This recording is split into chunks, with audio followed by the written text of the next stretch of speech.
गुजरातच्या कच्छमध्ये एक धक्कादायक घटना समोर आली आहे। एका महिला पोलीस अधिकाऱ्याची शुक्रवारी रात्री तिच्या लिव्ह इन पार्टनर असलेल्या सीआरपीएफ जवानानेच हत्या केल्याची घटना घडली आहे।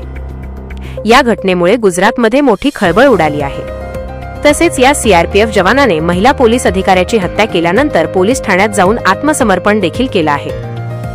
अंजार पोलीस ठाण्यातील सहाय्यक उपनिरीक्षक म्हणून तैनात असलेल्या अरुणा जाधव या महिला अधिकाऱ्याची सीआरपीएफ जवान दिलीप डांगचियाने गळा दाबून हत्या केली। तसेच हत्या केल्यानंतर आरोपीने पोलीस ठाण्यात जात आत्मसमर्पण केलं।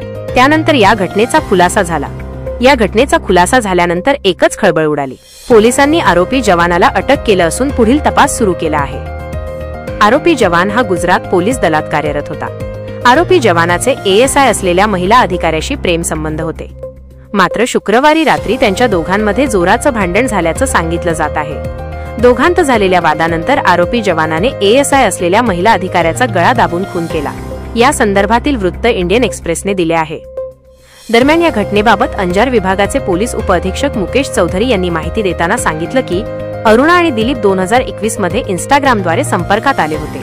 ते लिव्ह इन रिलेशनशिपमध्ये होते। शुक्रवारी रात्री 10 वाजता त्यांच्यात भांडण झालं होतं। त्यानंतर त्याने तिचा गळा दाबून खून केला। तसेच आरोपी जवान दिलीप डांगचियाने शनिवारी अंजार पोलीस ठाण्यात गेला, जिथे त्याने स्वतःला अधिकाऱ्यासमोर आत्मसमर्पण केले।